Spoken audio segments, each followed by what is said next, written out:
You've tuned in to the Top 10 Garden Show with garden expert Ken Lain. Join the conversation daily as he answers timely garden questions. Email Ken a question directly from your phone to his desktop through the web at watersgardencenter.com. That's Waters with 2 T's, gardencenter.com. Or visit face-to-face throughout the week where he can be found at Waters Garden Center in Prescott. Now welcome your host, Ken Lain. And it is time. You've got not time. In the next 2-3 weeks, by the end of the year, you need to really think through your irrigation, your well house, where water is. As water freezes, it expands and breaks things up. And so you want to protect at least the most valuable pieces of your irrigation. So it starts with the irrigation valves. Now, in the ground, typically in the ground, you'll see a box with a lid on it. And inside that box, you'll see 1 or 2 or 3 or 4 valves that run your irrigation. Like I've got 8 valves. Most irrigation has 2 to 4 valves. And so your clock, wherever that irrigation clock is typically where it's comfortable, in the garage, side of the building. There's a wire that goes from that computer irrigation clock down to those valves. And that computer runs or turns on and off the 12-volt signal, those valves, opens up the solenoid or closes it. And so if you freeze one of those valves in the ground, you have to replace them all. It's very expensive. You got to dig it up, make a brand new manifold is what they call it, that manifold, the different valves. And so you don't want those to freeze. Now, they're in the ground. The reason they're in the ground is because they're protected. And so mostly, this is broadcast all over Arizona, a lot of different elevations, but here in the Central Highlands, typically the code is 18 inches. You need to have water and sewer pipes 18 inches because that's below the frost line. So look where your frost line is, and you want to have those valves. The ground just is not going to freeze solid, not going to turn to ice that deep. So we get a little bit of a frost line here in Prescott Valley, Chino Valley, these areas. I would say Sedona, Camp Verde, Cottonwood, you're all the same. We're all very similar. And so there's not a real frost line. If we do freeze, the ground gets a little chunky or icy, we usually pick through it and keep on going. So we don't deal with a lot. Now, you folks in Williams, Flagstaff, White Mountains, Durango, the higher elevations, okay, yeah, it can be a little bit deeper. And so just don't let those valves freeze. Once the ground freezes down to the valve level, it'll freeze and it'll break open. The water inside that valve will expand and break open the valves. Now, you folks in Flagstaff, those areas, you're actually blowing those lines out. So you're making sure no water's in there. I never do that with mine because that's a pain in the derriere.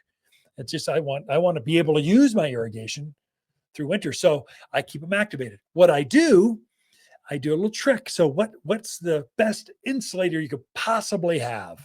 It beats even that pink insulative cotton candy stuff that's in your house.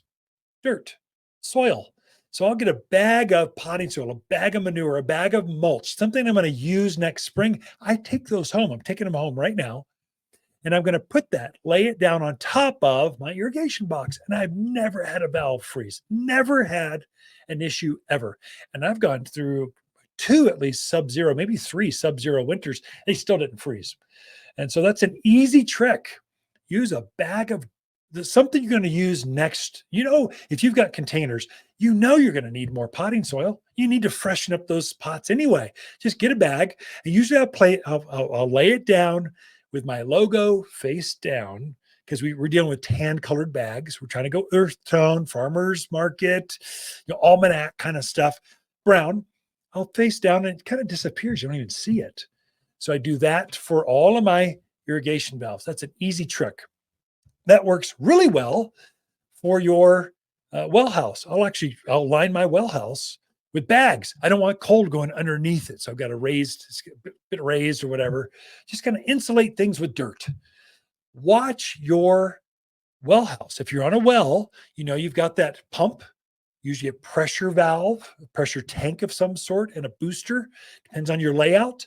But this is a good time to activate those heat tape. They make a tape that's thermostatically controlled. When air in that well house gets close to, I think it's 38 degrees, it activates. So it just warms up lightly those pipes. You wrap it around your pipes and it doesn't freeze. If your pump goes out, I've got a 1-horse pump in my well house. That thing freezes. It's $1,000 bill. I don't know what the part is. It just costs a lot of money. I don't want it to break. I put heat tape inside on those pipes, and they make a thermostatically controlled outlet. So I'll plug in a heat lamp into that. So when it gets down to 38, it activates the heat tape and turns on the heat lamp. And I've never had a problem with all those pipes inside that well house from freezing. It keeps it from below, above freezing level. So kind of watch that.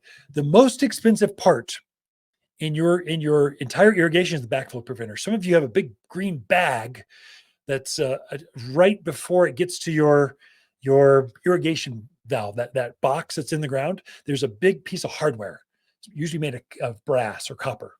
And so you don't let that freeze. It's a very expensive part. It freezes easily. That's why they put that insulated bag on it. That's when you want to drain it or put heat tape or something on there to keep that part from freezing if we get really cold. You got some time.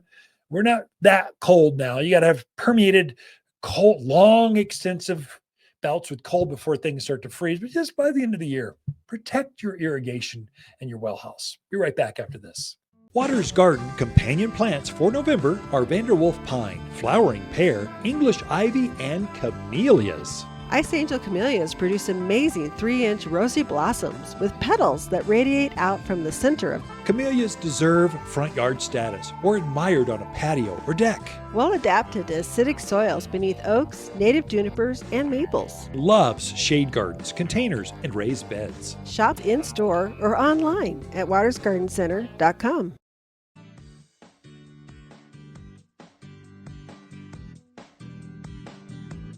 The Top 10 Gardener, your source for timely garden advice seasonally correct for the garden.